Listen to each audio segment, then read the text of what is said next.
amigos? Muy buenas noches. Aquí estamos en minuto 1 por la pantalla de C5N y lo vamos a acompañar como todos los días hasta las 22 con las cosas que pasan en la realidad.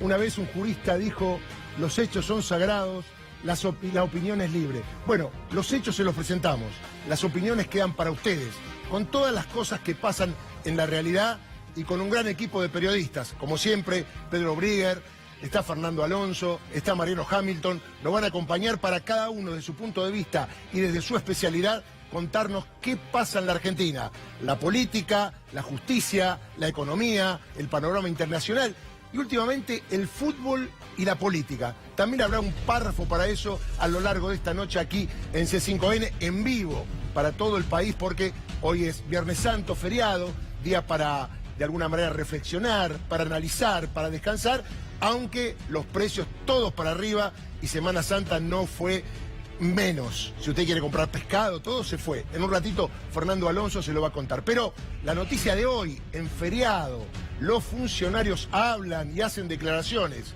Concretamente el presidente de la Nación, Mauricio Macri. Usted recuerda que ayer le contamos que Juan José Aranguren, el hombre de los precios en cuanto a las tarifas, había dicho que no tenía confianza en el país.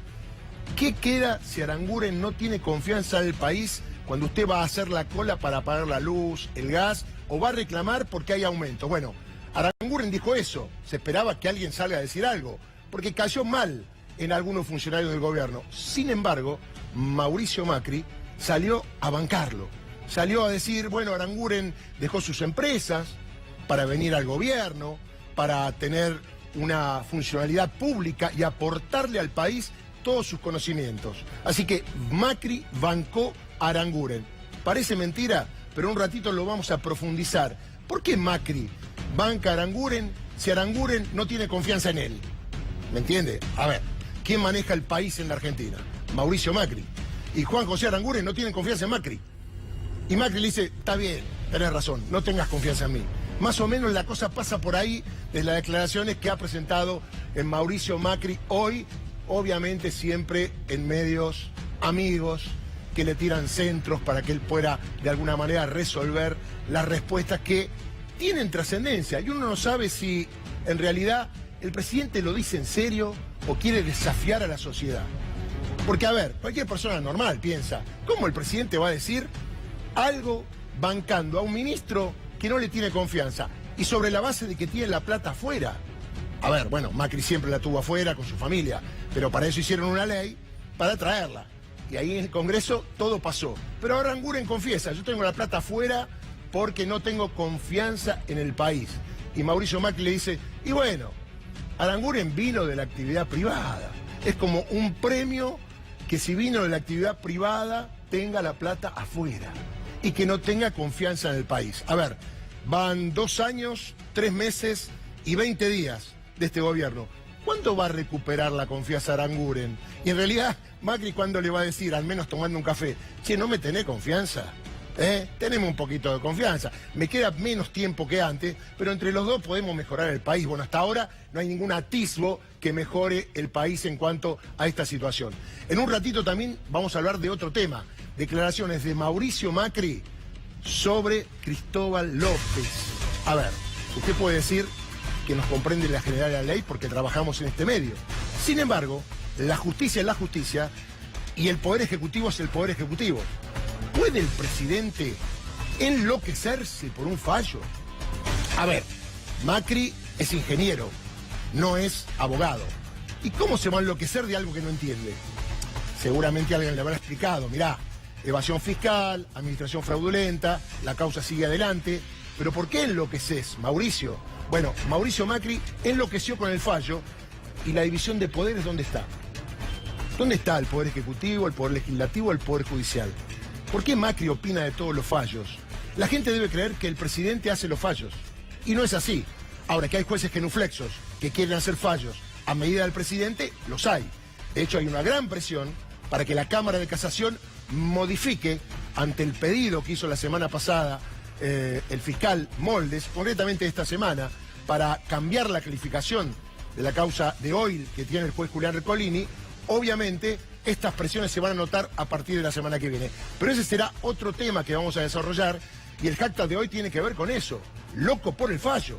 O sea, Macri enloquece por el fallo y no enloquece si Aranguren dice que no tiene confianza en él.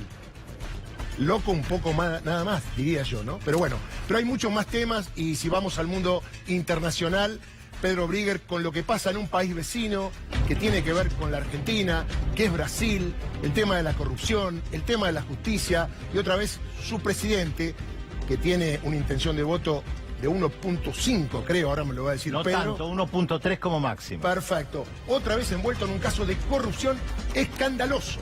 Efectivamente, es así como vos lo decís, Darío. En primer lugar, 3 personas del círculo íntimo del presidente Temer investigados por temas de casos de corrupción. Por supuesto, siempre decimos, como vos dirías, una persona es inocente hasta que no se demuestre lo contrario. En este caso en particular, ¿por qué roza al presidente? Por haber favorecido a una empresa en el puerto de Santos. El puerto de Santos, que queda a unos kilómetros de la ciudad de San Pablo, es el puerto más importante de América del Sur. Por ahí sale gran parte, podemos decir, la mayoría del comercio de Brasil, y además los cruceros más importantes que pasan por América del Sur pasan también por el puerto de Santos. No todo es fútbol en Santos, hay cosas más importantes. Después les vamos a explicar mucho mejor de qué se trata esto. Además de este tema, tenemos otro tema. Obviamente usted siente el impacto de los aumentos. Estamos en Semana Santa, Viernes Santo, estamos en vivo para todo el país. Y la verdad que la canasta de estas épocas ha aumentado. Uno dice pescado, rosca, huevo de Pascua, chocolate, todo ha aumentado. Entonces le vamos a preguntar a Fernando Alonso el impacto del aumento de las tarifas, de los precios, y cómo la gente puede percibir que un gobierno diga que bajó la pobreza, se aumenta todo. Buenas noches, Fernando, ¿cómo estás? Buenas noches. Mirá, es muy claro, los índices de pobreza que vos hacías referencia son del año pasado, los aumentos son de este, así que vamos a tener que esperar a ver cuando lleguen los índices de pobreza de este primer semestre de 2018 si le da tan bien al gobierno. La sensación es que van a subir, y bastante, a partir de los números de la economía de estos 3 primeros meses. Decías que se viene un abril muy complicado. Aumentos del gas, 40% para los que menos consumen, 32% es el promedio, pero los sectores de menor consumo, 40% el aumento del gas. Se viene el aumento del transporte, aumentó el peaje y todavía queda más. Y aumenta la expectativa de este programa, que va hasta las 22 porque tenemos muchos temas. Y ayer hicimos un debate sobre el fútbol, la política. Mucha gente se prendió, me decían por Twitter, bueno, tiene razón Hamilton, tiene razón el Gato, tiene razón Darío Villarruel, pero el fútbol también está metido en la política, y hay alguien que está en la política y está en el fútbol, es el Tano Angelici, presidente de Boca. Y Hamilton Mariano, buenas noches, tiene noticias acerca de la sucesión de Angelici en Boca por las repercusiones políticas de todo lo que se dice de él y el manejo en la justicia federal. ¿Qué tal, Darío? Buenas noches. Sí, como todos sabemos, falta un montón para las elecciones de Boca, pues son recién en diciembre de 2019. Pero en un ratito te vamos a contar por qué están distanciados Macri y Angelici. ¿Vos sabías que estaban distanciados, Darío? Bueno, sí, están distanciados. Y te vamos a contar quiénes son los candidatos de cada uno, porque si como Angelici no tiene reelección, él está tratando de formar su propio candidato.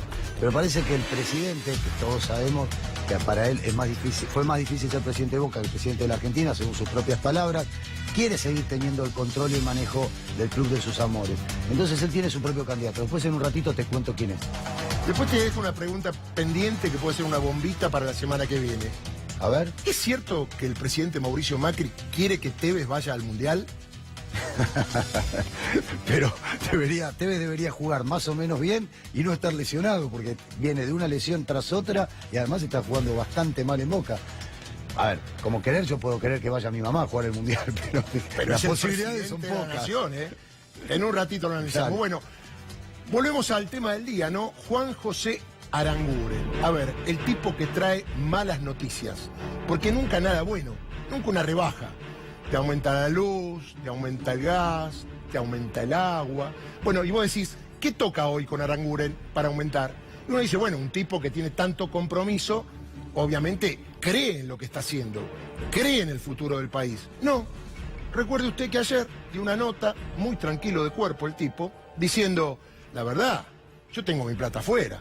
Chan, ¿cómo la plata afuera? Si usted es ministro y está en este país. Bueno, lo que pasa es que no hay confianza. Recordemos que cuando ganó Macri, lo primero que dijeron era que automáticamente, al otro día de las elecciones, volvía la confianza de los inversores, volvía la confianza del pueblo argentino y que todo iba a funcionar. Nada de eso, obviamente, funcionó. Está bien que el pueblo no tenga confianza, la mayoría, según las encuestas, en este gobierno desde el punto de vista económico, social y político, si usted quiere. Pero que un funcionario no confíe en su presidente, el que lo nombró, bueno, llama la atención. Hoy Macri recogió el guante. Uno dice, a lo mejor le bajaban los decibeles, bueno, será un pensamiento de él. No, salió a bancar a su ministro. Yo no sé cómo explicárselo. Si usted quiere entenderlo, es algo así como... yo nombré a alguien en un lugar y me diga, no tengo confianza en vos. A ver, ¿entiende? Aranguren, que es ministro nombrado por Macri, dice no tiene confianza en el país. ¿Quién es el presidente del país? Mauricio Macri, vamos a escucharlo, dale. El presidente Aranguren dice que no trae al país sus ahorros del extranjero por la falta de confianza. Si un ministro no confía en los resultados de la política de su gobierno, ¿cómo se le puede pedir a los inversores que lo hagan? Yo no escuché las declaraciones en vivo y en directo, así que yo no sé qué contexto, y si no se está sacando de contexto lo que ha dicho Aranguren. Lo que yo sí puedo hacer es decirte y dar el testimonio de lo que hizo Aranguren. Aranguren dejó su actividad privada, donde le iba muy bien, donde estaba muy bien remunerado, para hacerse cargo del mayor despelote que dejaron los kirchneristas, que es un país sin energía, que perdía reservas todos los días, con las tarifas por el piso, con lo cual cada vez íbamos a más apagones, y se hizo cargo de una agenda muy antipática. Después, lo que él vendió quedó allá, y también él irá entendiéndolo en el momento que él le parezca que es el apropiado, pero también teniendo en cuenta que si la trae, tiene que tener cuidado de no invertir, porque esta nueva Argentina, con una vara muy alta respecto a la honestidad, tiene que invertirla en algo que asegure que no va a tener un conflicto de intereses con lo que hace dentro del gobierno. La Oficina Anticorrupción le dijo que usted, señor, recibió como indemnización, liquidación final de la empresa donde trabajó 30 años, acciones de esa empresa en Holanda. Tiene que vender las acciones, y las tuvo que vender a la mitad de lo que valen hoy, perdiendo la mitad de lo que él había ganado en toda su vida. Esto es lo que hizo Aranguren por los argentinos. A ver, no tengo plata encima, sino juntaría unos manguitos para Aranguren, que lamentablemente perdió mitad de las ganancias porque él trabajó en Shell y es asesor en muchas empresas. Concretamente, no es serio lo que estamos escuchando. Con todo respeto al presidente Mauricio Macri, nadie sacó de contexto las declaraciones. Fueron claras, precisas y contundentes. Es más, él dijo, qué virtud al periodista que le hizo la nota que usted cree. Y el periodista le dijo, como yo creo en este gobierno y usted no cree. Bueno, lo felicito por la virtud. Se lo recuerdo, lo dijo ayer Juan José Aranguren. Bueno, Macri acaba de decir cuestiones como la Oficina Anticorrupción.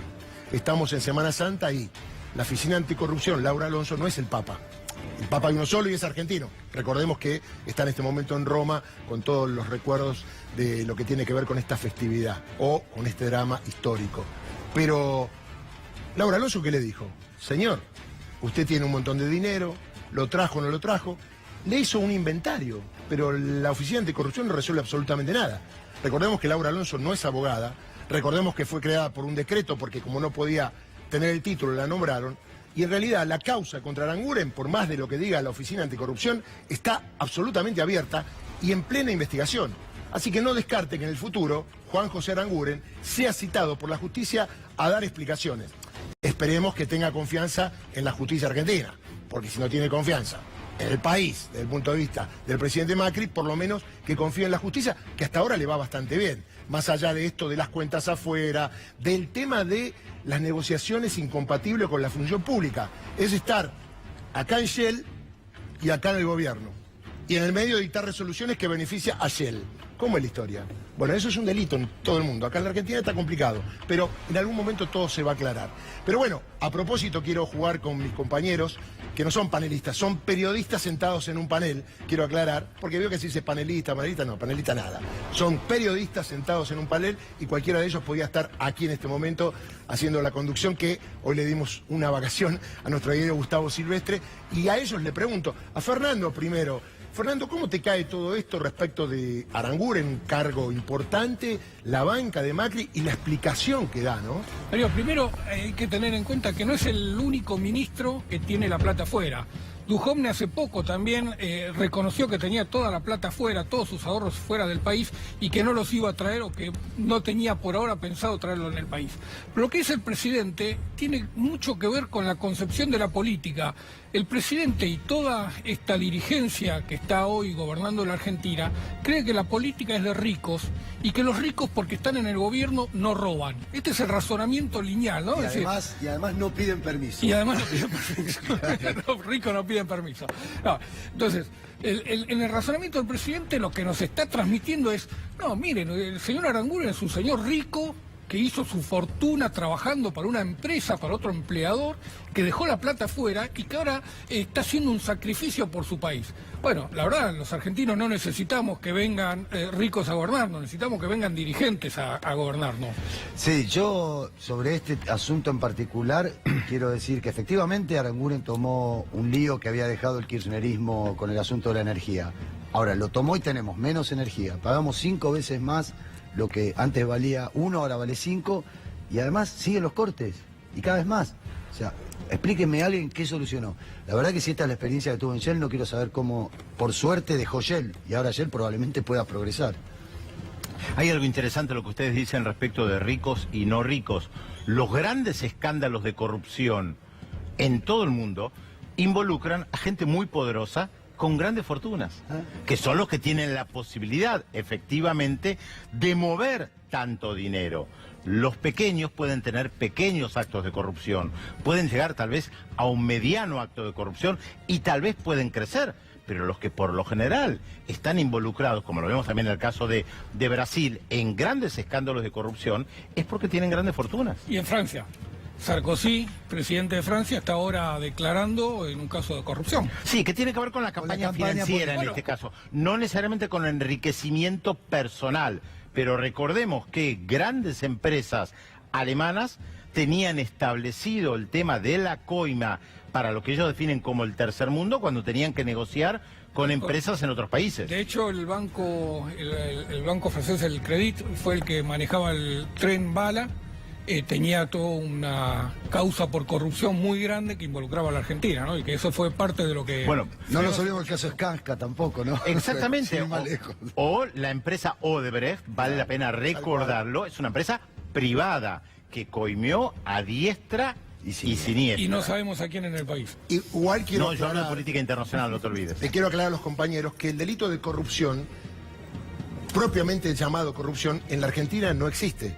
Hay distintos tipos: administración fraudulenta, malversación, cohecho, incumplimiento de deber funcionario público, pero el delito corrupción, y tampoco está tipificado hechos de corrupción, son delitos cometidos por funcionario público. Es decir, que a veces se habla de corrupción y muchas veces no se llega a probar qué tipo de delito, más allá que alguien haya enriquecido su bolsillo inescrupulosamente. Entonces me parece que el tema corrupción en general está más inflado de lo que las leyes dicen respecto de cada caso concreto y los tratados internacionales a los cuales adhiere Argentina y cualquier país. Pero en ese caso, Darío, ¿no estaría bien también poder modificar las leyes y ponerlas un poco más a la altura de lo que son los tiempos que corren? Porque, a ver, que hay corrupción hay. El tema es cómo se tipifica ese delito. Tal ¿no? cual. Lo que pasa es muy difícil tipificar la palabra corrupción. Muchos han hecho el que hiciere, el que no. Hay un montón de tipos penales que acompañan el tema de la corrupción. A propósito de la corrupción también es de temer en Brasil, ¿no, Pedrito querido? Sí, con ese juego de palabras, por supuesto, digamos que ahí el tema de la corrupción involucra la palabra propina, como dicen en Brasil, que implica coima. Y esto implica grana. Grana es dinero. De eso estamos hablando. En este caso concreto se suma a los otros escándalos de corrupción, de propinas, de coimas que ha habido respecto del presidente, recordemos, no electo, que ocupa el cargo después de que derrocara él y su partido y otros a la presidenta electa Dilma Rousseff. Esto tiene que ver con una red vinculada al puerto de Santos, que como yo decía al comenzar minuto 1, es el puerto más importante de Sudamérica, y la gente ligada a él, apadrinada por Temer de hace mucho tiempo, que colocaron en funciones importantes en el puerto, y que algo de esto salta porque una mujer despechada que está haciendo un juicio a uno de los funcionarios, que el funcionario le dice que no tiene plata, ella dice, ¿pero cómo no tiene plata? Sí, yo sé que efectivamente tenía mucha plata por todas las coimas que estaba cobrando. Por lo tanto, yo sé que tiene plata. Bueno, esto destapó, por una de las vías, lo que estaba pasando en el puerto de Santos. Recordemos, Darío, en un año electoral donde el presidente, que todavía no es candidato oficialmente, inaugura obras a lo largo y a lo ancho de Brasil, reconociendo explícitamente que lo hace pensando en la campaña electoral que comienza oficialmente a fines de agosto, que su índice de popularidad es bajísimo. Yo te corregía, vos decías 1,5. No, según las diferentes encuestas, y reitero, los brasileños son muy afectos a las encuestas, no en mi caso, yo soy muy cuidadoso al hacer un análisis en base a las encuestas, pero los brasileños son muy afectos, no llega al 1,3% y un 75% de imagen negativa respecto a su gobierno. Entonces uno se pregunta, ¿cómo va a ser alguien que tiene apenas el 1% de popularidad, de índice de intención de voto, 75% piensa que está haciendo una mala gestión? Alguien que me explique cómo va a ser para ganar las elecciones, usando el aparato del Estado. Está esperando al jueves también, ¿no? Está esperando efectivamente que la semana que viene dictaminen la prisión de Lula da Silva y a ver qué se arma, si efectivamente Lula va preso, qué se arma dentro de la centroizquierda o los del diferente grupo de izquierda con el Partido de los Trabajadores y otros partidos menores como para lanzarse a la campaña electoral. Y perdón, hay rumores de periodistas que dicen, reitero, rumores de periodistas que dicen que algunos ministros le han soplado que tal vez no haya elecciones en el Brasil. Sí, eso también se estaba hablando.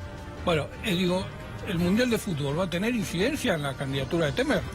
En un ratito lo vamos a profundizar. Eso lo tienen que definir yo te ustedes, diría que lo no. hicieron ayer. Yo diría que no. Claro. En cualquier momento. No, quiero decir respecto de la expectativa de lo que va a pasar con Lula el próximo jueves, respecto de su cárcel o no, que puede cambiar un poco la historia de Brasil y el panorama para las elecciones. En un ratito más con Pedro lo vamos a profundizar, porque la información que viene de Brasil es que hay muchas posibilidades que confirmen la condena y que lo manden a prisión ya en última instancia. Pero también se debate si la justicia electoral, ante cualquier pedido que haga Lula, lo deja ser candidato. No es la primera vez que hay candidatos que están detenidos y que finalmente participan. Lo que pasa es que generalmente han perdido las elecciones. ¿Qué pasa si lo dejan participar y gana las elecciones estando preso? Un escándalo que se produciría en Brasil. Pero hoy es Viernes Santo, usted está en su casa, tranquilo, y habrá dicho, hoy no pasa nada. Tenemos de todos los temas un popurrí variado con la participación de nuestros columnistas, y Mariano Hamilton se trae una que tiene que ver con Daniel Angelisi. Claro, él va a hablar de Boca, pero Daniel Angelisi está marcado como operador del gobierno en la justicia federal. No lo digo yo, lo dijo Elisa Carrió, y lo persiguió, y lo acusó, y lo denunció. Hasta hay una causa penal, tráfico de influencias, que el juez Sebastián Casanelo determinó sobreseerlo, pero hubo una apelación del fiscal Federico Delgado, y esto está en la Cámara Federal, para ver si confirman o no el sobreseimiento de Daniel Angelisi. ¿Por qué digo todo esto y lo relaciono con Boca? Porque aparentemente lo que no le gusta a Mauricio Macri, que esté en boca de todos, que Daniel Angelisi es el operador del gobierno en la justicia federal. Y como está en público porque es presidente de Boca, lo mejor sería que no sea más presidente, ¿no, Mariano? Bueno, por ahí viene el asunto, Darío. Efectivamente, el problema inicial es que el presidente se cansó de que Angelisi esté en la mira de todo el mundo, de que le pegue Carrió, le peguen por derecha, le peguen por izquierda, que los jueces lo mencionen, que se mencione cada vez que aparece un asunto de escucha, que se habla de la AFI. está cansado de la intervención de Angelici de la Justicia. No cansado de la intervención de Angelici de la Justicia, cansado de la figuración que tiene Angelici por ser presidente de Boca, se sabe todos los movimientos que tiene la justicia. Ese es el primer punto. El segundo punto, también está molesto con el armado que hizo en la AFA. O sea, que no le gusta finalmente lo que ocurrió con Chiqui Tapia en la presidencia, el acuerdo que hizo con Moyano. Un poco lo que escribió Pañi ayer, ¿no? Exactamente, eso tampoco lo tiene conforme el presidente. Y el tercer punto, aunque parezca insólito, es haber perdido con River la final de la Recopa Argentina. Eso pero es el fútbol influye entonces. para el presidente sí, eso es lo que yo decía ayer. Yo decía que para el presidente influye el fútbol, por supuesto. Ahora bien, el presidente se cansó de Angelici y lo que quiere ahora es trabajar para la sucesión en el 2019. Angelici no puede ser reelecto presidente nuevamente, ya va a estar cumpliendo su segundo mandato. Macri reformó los estatutos de Boca y estableció que solamente podían ser 2 mandatos para los presidentes. Él tuvo un montón. Mira, la verdad, perdón. No, entonces quería decir, acá tenemos en imagen, ¿a quién tenemos? Vos lo conocés bien. Andrés Ibarra. Andrés Ibarra, es el ministro... pero no lo tenía para esto, por eso. Claro, te sorprendí. Juega en otra liga. Bueno, es el ministro de Modernización. El ministro de Modernización es el delfín de Macri para presidir a Boca. Todos van a decir, ¿pero por qué el ministro de Tiene Modernización? mucho tiempo. ¿Cómo es la historia? ¿Por qué el ministro ¿Por de qué? Modernización? Bueno, el ministro de Modernización... ¿Dónde conoció Macri? Macri no conoció a la mayoría de sus funcionarios en la militancia, o haciendo trabajo social, o laburando por el bien de la gente. Lo conoció o en Boca, o en Newman, o en algún encuentro empresarial. Todos sus amigos son de ahí. Bueno, Andrés Ibarra viene de Boca. ¿Te puedo hacer una aclaración? Sí, claro. En el gimnasio conoció. Bueno, pero lo llevó a Boca. Está bien, fenómeno. Pero lo llevó a Boca. No, pero Ese forjó ni una- siquiera en el Cardenal Newman, Bueno, en el a gimnasio. la procuradora, a la que propone como procuradora también la conoció en el gimnasio. Y a su mujer también la conoció. Es un lugar de encuentro. Es un lugar de encuentro el gimnasio, evidentemente. Entonces lo que digo es, Ibarra trabajó en Boca, trabajó durante mucho tiempo en Boca, fue secretario general de Boca, entonces esa es la razón por la cual él sabe, es fanático de Boca como el presidente, y lo quiere poner ahí. Por su lado, Angelici está preparando otro candidato. Su candidato es Cristian Gribaudo. Ustedes dirán, ¿quién es Cristian Gribaudo? ¿Quién es Cristian Es el Gribaudo? secretario general de Boca y trabaja en el Instituto Previsional Social de María Eugenia Vidal. Ahora, O sea que hay algo, perdóname. Perdón, Darío, déjame que- preguntarle a Mariano. ¿Es buena la gestión de Angelici en Boca, diríamos, o no? A ver, para mí no. Lo que pasa es que yo no soy hincha de Boca y por eso tal vez me siento inhabilitado. Cuando vos modificás el entramado social de un club como lo modificó desde Macri para acá, para mí no es algo virtuoso. Pero bueno, Macri ganó 400.000 títulos y los hinchas de Boca están muy contentos con su presencia. Esto no lo hizo Angelici. Angelici ganó 2 títulos, creo, si no tengo la Copa Argentina y un torneo local. Ahora está punteando, pero no es una gran... Recordemos que él hace 6 años, cuando se presentó por primera vez, su eslogan de campaña era: andá sacando el pasaje para ir a Japón. Bueno, a Japón no llegó nunca a Boca, todavía en los 6 años. Para mí no es una gran gestión, pensemos que tiene el caballo el comisario, tiene plata por todos lados, es un tipo que además se ha ocupado mucho de la política interna de Ahora, de Mariano, la AFA. Sí, diga. tu información habla de que se podría dedicar a la política o no. Y yo creo que es difícil que tenga posibilidades en la política después del descrédito que tuvo en su trabajo en estos últimos 6 años. A ver, una diputación no se le niega a nadie, ¿no? O una senaduría sí se le niega, pero una diputación no se le niega a nadie. Tranquilamente podría colarse para el lado de ser diputado nacional. Yo no lo veo caminando hacia, por ejemplo, el destino que yo creo que se imaginaba Angelici para sí mismo, que era ser jefe de gobierno de la Ciudad de Buenos Aires. La verdad no lo veo para ese lado. Pero bueno, este país a veces sorprende con algunas decisiones Tal cual. que se toman en las elecciones. Como le dije, temas variados, volvemos a la economía, tanto que lo preocupa a usted, todo aumenta. Las tarifas, incluimos obviamente la luz, el gas, el agua. Al que está un poquito más acomodado en clase media, el seguro del auto, las patentes del auto. Obviamente el que es propietario tiene las expensas que también aumentan. Y uno dice, esto no depende directamente del gobierno, pero todo aumenta. Y la verdad que uno responsabiliza a quien está al frente en este momento del país de todo lo que le va pasando. El sueldo no alcanza. Y uno lo comenta con un montón de gente. Por eso no entiende cuando, si todo aumenta, cómo cayó el índice de pobreza. Yo pensaba, ¿se fueron los pobres del país? No están más, porque si bajó es porque se fueron. Porque hay un índice del UNICEF que tiene que ver con los menores de 14 años. Y hay un 40% de chicos de 14 años debajo de la línea de pobreza. ¿Cómo se puede entender que los chicos sean pobres y los padres estén por encima de la línea de pobreza. A ver, en una mesa, ¿comen los padres y los chicos no comen? O, en realidad, yo estaba pensando, si la forma de contar, porque uno no entiende muy bien cómo se hacen las estadísticas, y usted que me está mirando, que es un ciudadano de a pie, dice, bueno, la estadística dice esto, que bajó. Y la verdad que nadie te dice y te cuenta y te profundiza cómo le hicieron. Siempre hay intereses, siempre hay grupos de presión que quieren llevar para un lado o para otro el resultado. Porque yo estaba pensando de alguna manera, si todo sube, todo aumenta, Fernando, es muy difícil plantear, más allá de la ayuda en los medios hegemónicos que te ponen la tapa, bajó la pobreza, vienen las inversiones, es muy difícil palparlo en la realidad, porque en la realidad no se ve lo que el gobierno dice que está pasando, ¿no? Mira, Darío, cuando vos te referías a el informe de la UNICEF diciendo que son 39% de la pobreza afecta a los chicos menores de 14 años, ahí lo que tenés que considerar es que las familias, generalmente, las familias pobres son numerosas. Por eso tenés que hay un 25.7% de pobreza en el país, pero un 39% son chicos menores. Es decir, en una familia hay padre, madre, y generalmente hay más de 2 hijos. Entonces 3, 4, 5. Por eso te da esa diferencia de números entre cuántos chicos son pobres y cuántas personas en forma global son pobres en la Argentina. Pero la pobreza se mide por ingresos en Argentina. Claro. Es decir, vos en la medida que alcanzás el nivel de 17.600 pesos, que es el piso, el valor de la canasta básica de alimentos más los servicios. Pero eso es cierto, ¿eh? A ver, ¿alcanza con esa plata a una canasta básica? Bueno, es el número mágico. Claro. Uno puede poner en duda absolutamente todo. Ahora, discúlpame, si le pones 17.800, te cambia por completo todo, el número final. Te cambia todo. 200 pesitos. Pero es así. Tanto es así que una idea del gobierno es cambiar el índice de pobreza de acá al final de la gestión y dejar de medirlo por ingreso y pasar a medirlo por acceso a diferentes servicios, como salud, educación, seguridad. Entonces, es una forma donde se mira en varias partes del mundo, no solo el nivel de ingresos, sino el nivel de acceso a los servicios que tienen las personas. Fernando, déjame decirte algo para completarte, y que todo lo que estás diciendo, obviamente con el tema de los aumentos, choca de bruces, ¿no? Es decir, los aumentos que hay obviamente dejan la pobreza cada vez creciendo. Yo pienso eso, ¿no? Este primer semestre va a ser muy duro.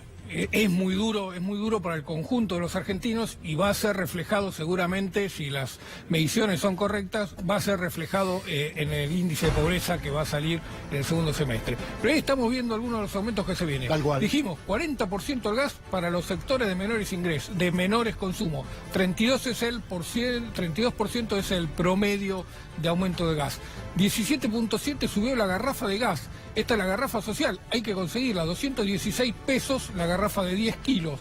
Un aumento que pega en los sectores de menores ingresos. Y son miles de personas, no cientos de miles de personas que utilizan ese servicio. Por ¿no? supuesto, porque donde no hay tendido de red de gas natural, precisamente es en los sectores de menores ingresos, en los barrios de marginales. 8% el biocombustible es otro de los aumentos que se viene. Eso impacta mucho en la conformación del precio del gasoil, que tiene incluido biocombustible. 13.4 el peaje. Esto tiene un impacto muy duro sobre la clase media, porque todos los que vienen a trabajar en auto, cada vez, evidentemente es un desaliento muy grande a venir con auto a la ciudad, porque 13 es el promedio. Pero si venís en horas picos, todavía es superior el aumento que vas a tener por utilizar la red de autopistas de AUSA. El mes pasado o el anterior ya vino el aumento de peajes en la Panamericana, así que este es el que complementa todo el círculo. Se viene el aumento en colectivos, 8.50 actual, pasa a 9.50. Y hay que recordar que va a seguir subiendo, porque no es el último aumento que viene en transporte. Fernando, ¿no baja nada? ¿Podemos confirmar que no va a bajar nada? Bueno, el Banco adelanto. Central hizo bajar el dólar, le salió 2.000 y pico de millones de dólares a lo largo de Pero todo no marzo, bajó mucho pero le hizo tampoco, bajar 5 centavos. Bueno. No, bajaron los remedios para los jubilados, el 5%, después que habían aumentado casi el 200, ¿no? Sí, Esto es lo único. Bueno, pero entre comillas. es una linda campaña decir que los jubilados van a pagar. Lo tuvimos acá a Mirta Tunis diciendo que en el precio de un remedio tiene un impacto de 2 pesos, Claro, la rebaja que has hecho. Ahí tenemos en pantalla los aumentos que se vienen. Trenes, Mitre, Sarmiento y San Martín pasan de 8 a 9 pesos. El Roca, que que es el más utilizado en la zona sur, de 5.50 a 6.25, el Belgrano Norte de 6.50 a 7.25, Urquiza de 5 pesos a 5.50 y Belgrano Sur de 4.50 a 5 pesos. Hay que recordar que no son los últimos aumentos que va a haber de transporte a lo largo del año, va a haber nuevos toques. Sí, pero, que... como decías vos, Darío, estos son los aumentos que uno ve más reflejados porque son aumentos de servicios y aumentos de transportes, como que uno lo tiene más presente. Pero a partir de estos aumentos se vienen todos los aumentos de segunda ronda. Es decir, el traslado del aumento del gas... Claro. que usan las fábricas al precio de los bienes que producen, llega al consumidor a lo largo de la semana. Por lo tanto, toda esta inflación que estamos viendo en estos primeros meses del año se va a seguir derramando sobre el resto de los precios a lo largo de los próximos meses. Y falta la del mayorista también, que eso también vos lo señalás todo el tiempo, que cuando aumentan los precios mayoristas, eso se derrama al mes siguiente en los precios minoristas. Y en los precios mayoristas tuvieron un impacto muy fuerte por el alza del dólar. Por eso se preocupó tanto el gobierno en frenar la escalada que estaba teniendo, diciendo mucho tiempo que no tenían ancla contra la inflación. Bueno, ya vimos cuáles son las anclas. Y para dólar, cerrar, salarios y tasa de interés. Para cerrar, los amigos remiseros, porque aumenta el GNC también, ¿no? Aumenta el GNC y ellos van a domingo, aumentar la 13%. tarifa. O sea, como vos decís, aumenta el GNC y ellos para poder llegar van a tener que aumentar la tarifa. Es decir, que la tarifa la paga el pueblo, el público, que ahora puede tomar todavía el que pueda tomar un remis, porque los taxis van por otra historia, no por otra forma de aumento. Bueno, los remises, vos seguramente te estás refiriendo al precio de los remises en el Gran Buenos Aires, Exactamente. que es totalmente libre. Ah, perfecto, así que bueno. Bueno, volveremos seguramente con todos los temas que estamos tocando. El hashtag esta noche es Loco por el Fallo. Tiene que ver con Mauricio Macri, que hoy dijo que el fallo de Jorge Luis Ballestero y Eduardo Fara respecto a Oil Combustible lo enloqueció. Yo pregunto, ¿habrá tomado clases de derecho Mauricio Macri en estos días? ¿Habrá tomado el Código Procesal, el Código Penal, la Ley Penal Tributaria para determinar la diferencia que según su criterio hay entre fraude al Estado y evasión fiscal? Le digo, como le dije del primer día, que los dos delitos tienen la misma pena, un máximo de 6 años de prisión, y ambos delitos son excarcelables, y que si ya están procesados, Cristóbal López y Fabián de Sousa, obviamente irán a un juicio oral, y por más que se pague la deuda, ya no hay posibilidades de una moratoria. Se discutirá a la par que se discute el tema del juicio oral. Y le digo más, lo que tiene que ver con el cambio de jurisdicción o de fuero no existe, porque la Sala 1 de la Cámara Federal, con la firma de Fara y Ballestero, algo que a lo mejor a Macri no le explicaron, no dijo que la causa vuelva al fuero penal tributario. No.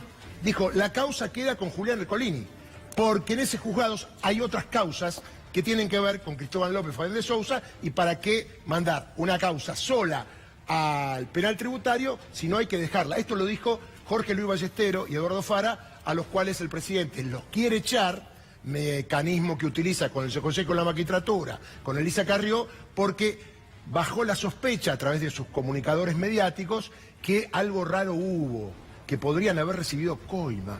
¿Saben lo que significa esto para los amigos, los familiares de Ballestero, a quien conozco, de Fara, a quien no conozco? Que desde lo más alto del poder se diga que recibieron coimas para firmar un fallo. A ver, Ballestero hace 30 años que está en la justicia, un poco más. Fara lo mismo. ¿Por qué poner en el eje a una situación de personas que pueden fallar o no a favor de determinada persona, pero siempre desde el punto de vista jurídico, con el debido proceso legal? Y hay instancias superiores que pueden revisar o ratificar lo que resuelve la Sala 2. Y recordemos que esto no es definitivo. Recién se define la cuestión cuando hay un juicio oral y público. Pero bueno, vamos a volver con este tema, quería decirlo porque es uno de los temas del día. Atención, hoy es viernes, estamos en casa, está el señor, está la señora, que le va a interesar este año, el año del Mundial. ¿Qué está pasando con la selección argentina? ¿Estalló la interna? A ver, las preguntas son estas. Sampaoli, ¿está dibujado? ¿Quién arma el equipo? ¿Por qué no jugaron los que tenían que jugar? Y un dato, preste atención si mañana Lionel Messi va a jugar en el Barcelona. Porque como el martes no llegaba para jugar y mañana llega para jugar, le hicieron unos buenos masajes en estos 3 días. ¿O es que no era necesario que juegue Messi? Total, a España le ganábamos. Digo, ¿no? Y además, algunos dicen que como el partido fue para reírse, es necesario un payaso. Y parece que el payasito Aimar está a punto de ser ayudante de campo o de acompañar a la selección en el Mundial, Mariano querido. Efectivamente, Darío. Bueno, esto es consecuencia del 6-1. No digo que Aimar llega a la selección como consecuencia del 6-1. Todo lo que se está diciendo es consecuencia del 6-1. Por eso yo los quiero sumar a mis compañeros, que acá se abre el debate y discutamos, esto es fútbol, así que es lo más importante de lo menos importante, así que podemos darle duro y parejo. Efectivamente, Pablo Aimar se va a sumar al cuerpo técnico de Sampaoli y va a desplazar de ese lugar, no ahora, pero sí en un futuro cercano, a Sebastián Beccacece y a Nicolás Díez, que son los 2 asistentes que Sampaoli trae desde hace muchísimos años. Pará. Pero Beccacece dejó Defensa y Justicia para ir a trabajar con Sampaoli. Sí, dejó Defensa y Justicia para ir a trabajar con Sampaoli. En realidad es un enroque. Ajá. Pablo Aimar era el responsable de la sub-20. Iba a pasar a ser un asistente de privilegio en la selección de Sampaoli. Beccacece y Díez van a continuar hasta el Mundial, porque faltan 2 meses, así que es ridículo ahora bajarlos y además todo lo que se pueda sumar a ese equipo de trabajo es mucho mejor. Van a continuar. El plan es que después del Mundial, Beccacece y Díez bajen a la sub-20 y Pablo Aimar quede como asistente de Beccacece en la selección mayor. Si es que más o menos le va bien a Sampaoli y Sampaoli puede renovar su contrato, ¿no? Ahora, porque no es una cuestión menor esa de que también está atado a cómo le vaya durante el Mundial. ¿Por qué Aimar? Dicen que es el ídolo de Messi, que lo quiere mucho, que son muy amigos. Aimar cuando era chiquito se veía reflejado en... Messi cuando era chiquitito se veía reflejado en Aimar, lo admiraba mucho, efectivamente, y es una persona que tiene mucho cariño. Y además, Pablito Aimar es una persona muy inteligente, con mucha cabeza, ya lo demostró incluso en los 2-3 partidos que jugó con el seleccionado juvenil. La verdad, tiene una concepción del juego que a mí me interesa, me gusta, pero bueno, qué sé yo. A ver, en el pasado uno le decía, Messi no tiene la personalidad de Maradona para manejar el vestuario. Sí. Está demostrando que sí la tiene. Pero ahora está mala, pero ahora está mal. Ahora está mal. Porque antes cuando manejaba el vestuario y la selección ganaba, estaba más o menos bien. Ahora cuando no maneja el vestuario y la selección pierde 6-1, está mal. Estaba recordando cuando Maradona en el Mundial del 86 le abre paso a Bochini entrando entre maestros, lo estábamos esperando. Bueno, ¿por qué Messi no se puede dar el gusto de llevar a su ídolo, así como Maradona llevó, porque fue Maradona el que lo llevó a Bochini a ese Mundial? ¿Por qué ahora Messi no puede llevar a nadie? Ahí hay una cuestión un poco más discutible. Bochini estaba no en el final de su carrera, pero estaba promediándola, jugaba en el fútbol argentino y ocupaba un lugar en la lista de 22. Ahora no está ocupando ningún lugar en la lista de ninguna lista, Pablo Aimar. Va a ser el asistente. No va a jugar. Ahora, Maradona en el 86... ¿era el capo del grupo o tenía ascendientes que eran tan fuertes como él? Ruggeri, Brown, qué sé yo, otros jugadores. No, me parece que Messi... Maradona era el jefe ahí. Maradona mancaba. De hecho, Pasarela se tuvo que ir de ese Mundial por la presión de Maradona. Se tuvo que ir de ese Mundial porque recibió una poción mágica que lo arruinó por completo para todo el campeonato. Pero bueno, no se fue. Digo, sí, fue, por ejemplo, hay jugadores que fueron tachados por Maradona. Sí, Maradona era claramente el líder de ese grupo. Había jugadores con mucha personalidad, como Valdano, como Ruggeri, pero el que gobernaba ahí era Maradona, como yo creo que el que ahora maneja los hilos de la selección, no es la cuestión táctica, pero el grupo en el vestuario lo maneja Messi.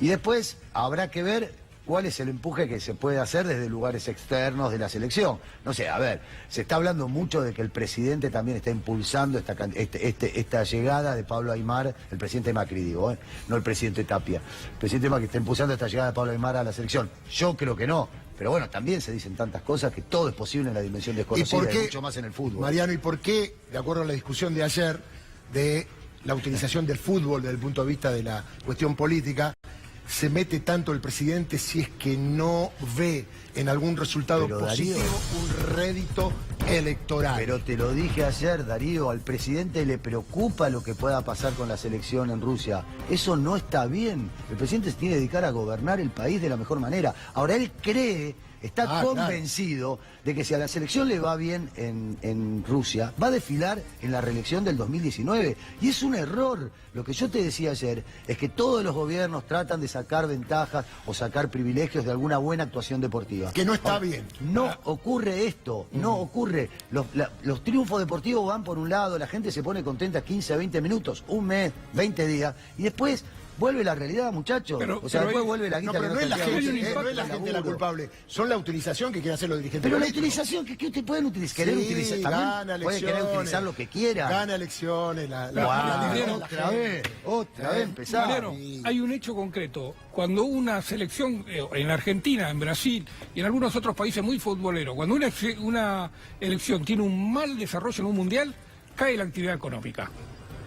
Está bien. Bueno, es un hecho. Y bueno, por eso tiene una preocupación también para... Eso es la tarasca que ponen los mercados en el país, donde en teoría va a haber más futurismo y toda la cuestión. Es un buen comportamiento de la momento sociedad para decirle a Gustavo que toda la semana unos minutitos de polémica, ahora que estamos a 70 y pico días del Mundial, para meter la cuestión política, futbolera, la interna, pero obviamente todos queremos que nos vaya bien. Queremos que Argentina sea campeón y que Messi sea el mejor jugador, ¿no? Una cosita más nada. La verdad que me preocupa mucho que pensemos que la gente se deja manejar por un resultado deportivo.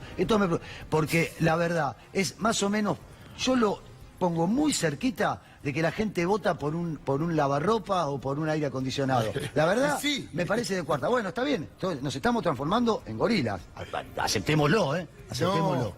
No, los dirigentes políticos quieren transformarse en gorilas cuando utilizan a la gente. Nosotros no, la gente que haga lo que quiera, pero cuando utilizás, no es el fin mío, utilizar un éxito para potenciar otra cuestión, como sería la política. El éxito del fútbol es del fútbol, y no es del país, es del fútbol del país. Pero eso es otra cuestión que lo vamos a analizar en otro momento. Bueno, cambiamos de tema, nos ponemos más serios, porque siempre en estas fechas ocurren masacres, catástrofes, y tiene que ver con la Franja de Gaza, y nadie mejor que contarlo como Pedro Briguer, que siempre nos da estas cuestiones que lamentablemente son interminables, ¿no, Pedro? Efectivamente, decía muy bien Darío estas fechas porque se aproxima el mes de mayo y se van a cumplir 70 años de la creación del Estado de Israel. Mucho festejo, por supuesto, en Israel por la creación de ese Estado, pero hay que recordar que al momento de crearse ese Estado se expulsaron a decenas de miles de palestinos de su tierra. Por eso hoy, que los palestinos conmemoran 30 de marzo, el llamado Día de la Tierra, que fue convocado en su momento en 1976, miles de personas en la Franja de Gaza se movilizaron hacia la frontera con el Estado de Israel en lo que ellos denominaron la Marcha del Retorno. La Franja de Gaza ha sido calificada como una gran cárcel a cielo abierto. Israel es responsable de lo que ocurre en la Franja de Gaza según la legislación internacional ya hace 50 años, lo mismo con el otro territorio que Israel controla, que es conocido con el nombre de Cisjordania. Francotiradores israelíes del ejército apostados en la frontera con el territorio de la Franja de Gaza dispararon, mataron, según las diversas fuentes que están dando los medios de comunicación palestinos e israelíes, a 15 palestinos e hirieron a decenas de personas. Todavía no queda claro cuántos, algunos están hablando de cientos de heridos. ¿Cuál es la política de Israel hacia los territorios que ocupa hace 50 años? Mire, lo va a definir mejor que yo un editorial de uno de los diarios más importantes del Estado de Israel, que se llama el diario Haaretz, y lo definió como una política de apartheid. Es una expresión muy dura, no se usa en cualquier caso, remite por supuesto a la relación que hubo en su momento en Sudáfrica del control de los blancos sobre los negros. Recordemos que Sudáfrica tuvo un rechazo internacional muy fuerte durante mucho tiempo, justamente por las políticas del apartheid. Había muchos países que ni siquiera tenían ningún tipo de negocios ni representación diplomática con el gobierno del apartheid y apoyaban a Nelson Mandela, que estaba en la cárcel. Es muy dura la expresión de apartheid y por supuesto que plantea la pregunta: ¿cómo tener relaciones con un Estado que lleva adelante políticas de apartheid? Pero esta es una pregunta abierta, por supuesto, que muchos gobiernos se hacen. ¿Tiene sentido tener relación con un gobierno que lleva adelante políticas de apartheid? Terrible las imágenes que vimos y lamentablemente hoy Viernes Santo, estamos en vivo, faltan 15 minutos para las 9 de la noche, Viernes Santo, yo decía día para reflexionar, la familia está en casa, los que pudieron se tomaron unos días, pero también están viendo la tele seguramente. A nosotros nos premian ustedes casi todas las noches con estar como líderes de la audiencia en lo que es el prime time a la hora que va este programa al aire, Minuto 1. Tenemos los entrevistados que tienen que ver con la realidad de lo que pasó esta semana y de lo que se viene. Está Silvina Batakis, ¿cómo le va? ¿Cómo estás? Buenas tardes. Economista. Y lo primero que le quiero preguntar es, lo escuchó Aranguren, vio las declaraciones, digo, usted perteneció a un gobierno. ¿Confiaba en ese gobierno usted, de Cristina? Sí, por supuesto, y la verdad que no había en aquel momento funcionarios que tuviesen el dinero en el exterior. Es muy difícil que vayan a ingresar inversiones al país cuando el gabinete que está pidiendo por favor que vengan inversiones tienen sus inversiones en el exterior y dicen encima que todavía Argentina no es confiable. La verdad que es muy complicado y son similares los dichos a los mismos que dijo el ministro Duhovne en España, ¿no? ¿Y la respuesta de Macri la vio hoy? No la vi. Bueno, Macri dijo que Aranguren tuvo que dejar dinero para venir. Sí. A ver, ¿cómo es este juego macabro entre un ministro y un presidente? El ministro le dice, no confío en vos, porque no confía en el país y no confía en Macri. Sí. Y el otro dice, no te preocupes, no confío, la verdad que seguimos adelante. Como mínimo hay una falta de ética muy grande. Obviamente. Puede ser legal, pero como mínimo hay una falta de ética enorme de parte de los ministros que hoy están conduciendo los destinos de 45 millones de habitantes. Bueno, Fernando es el que más sabe de economía, así que Fernando, te doy la derecha. ¿Qué tal? Estuvimos hablando en el principio del programa sobre inflación. Y da la sensación, o por lo menos uno cuando hace el análisis ve que este gobierno solo tiene anclas inflacionarias ahora en el dólar, hasta hace poco no la tenía, en la tasa de interés y en planchar los salarios. Y no se preocupa en ningún momento por la concentración económica o no tiene ninguna negociación con empresarios. Vos manejaste la economía de la provincia de Buenos Aires, pero tenés una idea de lo que es este problema tan profundo de la Argentina con la inflación.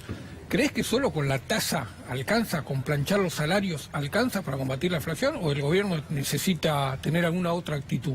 No, por supuesto que uno tiene que tener un gabinete comprometido con combatir la inflación, un gabinete nacional, más todos los gabinetes provinciales, y no es un tema monetario la inflación. Por supuesto que después uno termina monetizando un problema que se revela a través del déficit fiscal, pero no es un tema monetario. Vos sabés que hay muchas corrientes de pensamiento económico, la que domina es el pensamiento económico que actualmente está gestionando en Argentina, y en ese pensamiento económico lo que se cree es que la emisión monetaria es la causa de la inflación y que para que no haya emisión monetaria o que no esté circulando dinero en la economía debe haber distintas anclas. Ahora, Silvina, o sea, el gobierno anterior dicen todos que imprimía billetes y que por eso había inflación. El gobierno actual no imprime billetes, pero baja las tasas, baja los salarios. Imprime otros papeles que son deuda, ¿no? Lo que quiero decir es, sea como fuere, con el argumento que fuere, la inflación no baja. Hay inflación. Bueno, pero lo que yo digo es... Habrá muchas escuelas, pero ninguna la pega. No. A ver, cuando vos imprimís billetes o imprimís papelitos, pero que terminan siendo deuda, lo que estás haciendo es monetizar un problema. Ese problema tenés que abordarlo con políticas integrales, de fondo y que llevan mucho tiempo. La inflación en Argentina no se resuelve de un día para otro. Hubo un premio Nobel de Economía a que le preguntaron qué modelos de país había en el mundo y él dijo, los desarrollados, los en desarrollo, Argentina y Japón. No podemos aplicar políticas económicas envasadas, cerradas, de microeconomía 1 o de macroeconomía 1. Tenemos que avanzar, conocer la realidad de nuestro país. El problema inflacionario de la Argentina, en mi punto de vista, desde mi opinión, es que tenemos una estructura productiva que tiene tasas de rentabilidad muy distintas y en cuanto nosotros no avancemos en mirar ese lado de la oferta, en pensar cómo darle densidad a cada uno de los eslabones de una cadena productiva en Argentina, pero pensado en el territorio. Argentina, vos sabés que es el 8º país del mundo en materia territorial y nosotros necesitamos pensar nuestra política económica en el territorio. ¿Cómo hacemos para generar puestos de trabajo puestos de trabajo de calidad, no como los que se están creando actualmente en Tierra del Fuego, en Jujuy, en La Pampa, en Buenos Aires, en los distintos lugares de cada una de las provincias. Cuando nosotros logremos darle densidad a nuestro entramado productivo, sobre todo a través del sector industrial, de los servicios industriales, de los servicios agropecuarios, ahí vamos a poder pensar en combatir efectivamente la inflación.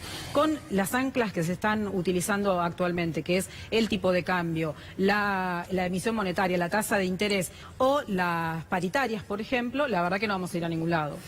A propósito, gracias Silvina, vamos a seguir, pero estamos con Eduardo López, que estaba escuchando atentamente, y yo digo, ¿cómo está el tema de los docentes? Después me lo voy a contar porque no hay acuerdo, los días pasan, hay cada vez más inflación, el gobierno dice que bajó la pobreza, ustedes están en los colegios, saben cómo está el tema de la pobreza. ¿Cómo estás viendo todo esto? También lo que dijo Aranguren, lo que respondió Mauricio Macri, este combo irracional que estamos viendo todos los días. ¿Cómo lo ven ustedes que son docentes y que están peleando hace varios meses para que le den un miserable aumento, diría yo, porque tampoco lo que ustedes están pidiendo es extraordinario, ¿no? Bueno, buenas tardes, buenas noches a todos. Lo de Aranguren es indecente. Carece de honestidad intelectual, moral. Falta que hagamos una vaquita, pedido el presidente, para bancar a Aranguren. Yo creo en el país más allá de los gobiernos y la verdad me parece un sinvergüenza. Pienso en mi abuela cada vez que escucho este tipo de gente y mi abuela diría eso, son sinvergüenzas. Los maestros que nos ofrecen, por ejemplo, la jurisdicción más rica del país, 2.000 pesos de aumento a marzo del año que viene. 2.000. Dos teros. A marzo del año que viene, a no marzo. ahora. 1.000 ahora, 1.000 marzo, abril, mayo, junio, julio. En agosto 1.500, 1.500 agosto, 1.500 septiembre, 2.000 octubre y hasta febrero del año que viene con 2.000. Esto es la provincia de Buenos Aires. No, capital. Capital. La jurisdicción más rica del país. Dos billetes. A mí me vino de luz, Aranguren, Sí. 2.200 pesos más. Y el aumento que me dan para todo el año es de 2.000 pesos. No que se van sumando, 2.000 por mes, no 2.000, 4.000, O sea, ya 6.000. quedaste perdiendo. Ya perdí con Aranguren. Digo, bueno, vamos a pensar, dame la cláusula gatillo. Le digo a Rodríguez Larreta. No, cláusula gatillo no. Bueno, si no me da la cláusula gatillo, si me da solo 2 billetes de 1.000 pesos, si todo sube menos el salario, si son liberales en la economía para todo, el libre juego de la oferta y la demanda del mercado, de las tarifas, excepto para los salarios, que lo pisan de una manera estatalista en un 15% de aumento y no se puede dar más. Bueno, hay baja salarial. En el caso de Larreta sería la tercera baja salarial. La primera la hizo con la Alianza, que bajó 13% los salarios, con 0 de inflación. Recordarán que en la Alianza había 0 de inflación, bajaron 13% los salarios. La segunda fue el anteaño pasado, 40 de inflación, 31 de aumento salarial, 9% menos. Y la tercera es esta, que la inflación va a ser de 25, nos ofrecen 15, 25 menos 15, 10% menos de salario, más pobreza. ¿Qué vamos a hacer? Eduardo, ¿qué vamos a hacer? Te dejo ahí. Perfecto. Porque tenemos una tanda. Se queda. Silvina, gracias por estar. No, por favor. También Gracias. Eduardo. Seguimos hasta las 10 de la noche. Pero no se vaya porque en un ratito analizamos Loco por el Fallo. A Mauricio Macri. Le hago una pregunta. ¿Usted cree que Macri leyó las 134 carillas que tiene el fallo de Jorge Luis Ballesteros respecto de la causa de Cristóbal López y Fabián de Sousa? ¿La leyó? ¿Y por qué enloqueció si no la leyó? ¿Se puede enloquecer sin leer algo? ¿O solo se enloquece cuando las cosas no son como uno quiere y la quiere hacer a la fuerza? Además, ¿puede el Poder Ejecutivo, a través del presidente, opinar de fallos y presionar a los jueces? Imagínense los jueces que tienen que resolver la futura apelación, la Cámara de Casación Penal. Pues no se vaya, en un ratito volvemos en vivo, Viernes Santos, minuto 1 por C5N.